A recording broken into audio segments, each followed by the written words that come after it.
अक्लमंद परिंदा। किसी गांव में एक शिकारी रहता था और वो रोज शिकार करके अपना और अपने बच्चों का पेट पालता। एक मर्तबा ऐसा हुआ कि शिकारी जब शिकार करने जंगल की तरफ गया तो उसे आसमान में एक बहुत ही खूबसूरत और नायाब चिड़िया उड़ती नजर आई। चिड़िया को देखते ही शिकारी के मुंह में पानी आ गया और वो सोचने लगा कि अगर किसी तरह ये नायाब चिड़िया मेरे हाथ लग जाए तो इसे बाजार में महंगे दामों बेचकर खूब पैसे कमाऊंगा। ये सोचते ही शिकारी ने बड़ी चालाकी और होशियारी से शिकार के लिए जब अपना जाल बिछाया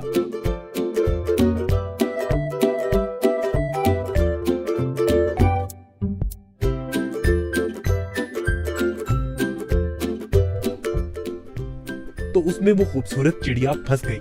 चिड़िया को जाल में देखकर शिकारी अपनी इस कामयाबी पर बहुत खुश हुआ और दिल ही दिल में इस चिड़िया को फरोख्त करने के मंसूबे बनाने लगा। चिड़िया जाल से बाहर निकलने के लिए खूब फड़फड़ाने लगी, लेकिन जब चिड़िया की सारी कोशिशें नाकाम हो गईं और उसे जाल से आजाद होने की कोई सूरत नजर न आई तो उसने मायूस होने की बजाय बड़े इत्मीनान से शिकारी की तरफ देखा और कहने लगी, ए अक्लमंद और भले इंसान, जरा मेरी बात तो सुनो। वो जैसी छोटी और नन्ही सी चिड़िया को पकड़कर आपको कोई फायदा नहीं होने वाला, क्योंकि अगर तुम मुझे ज़िबा भी करते हो तो मेरे थोड़े से गोश्त और गिनती की चंद नरम और नाजुक हड्डियों से तुम्हारा क्या बनेगा। और अगर तुम मुझे बाजार में फरोख्त भी करते हो तो तुम्हें कितने रुपए मिलेंगे। लेकिन तुम मेरी बात मानो और तुम मुझे इस कैद से आजाद कर दो तो मैं तुम्हें इसके बदले 3 ऐसी कीमती और अनमोल नसीहतें करूंगी जो हमेशा तुम्हारे काम आएंगी। इनमें से पहली नसीहत मैं तुम्हारे हाथ पे बैठ के करूंगी और नसीहत ऐसी होगी जिसे सुनकर तुम्हारा खून और बढ़ जाएगा। और दूसरी नसीहत दीवार पर बैठकर करूंगी जो बहुत ही आला और कारामद होगी। इसके बाद तीसरी और आखिरी नसीहत दरख्त की शाख पर बैठकर करूंगी। इसलिए अब तुम्हारी अक्लमंदी का यही तकाजा है कि तुम मुझे आजाद कर दो और मेरी इन तीनों नसीहतों पर अमल करके दुनिया में बड़ा नाम कमाओ। शिकारी ने चिड़िया की ये पेशकश सुनकर थोड़ी देर सोचने और गौर करने के बाद उसकी बात मानते हुए जाल की रस्सी खुद खोल दी। रस्सी खुलते ही चिड़िया उड़कर शिकारी के हाथ पर आ बैठी। पहली नसीहत करते हुए कहने लगी, किसी भी नामुमकिन बात पर कभी यकीन न करना, चाहे कोई भी कहे। ये बोलकर चिड़िया अपने वादे के मुताबिक फिर उड़ी और दीवार पर जा बैठी। वहीं से दूसरी नसीहत करने लगी, गुजरे हुई किसी भी बात का गम कभी ना करना।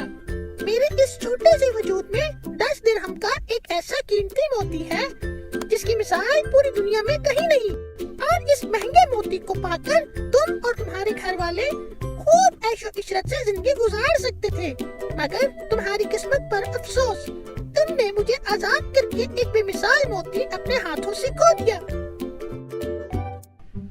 इतना सुनना ही था कि शिकारी जोर जोर से इस तरह रोने और चिल्लाने लगा जैसे उसका कोई अपना करीबी रिश्तेदार मर गया हो।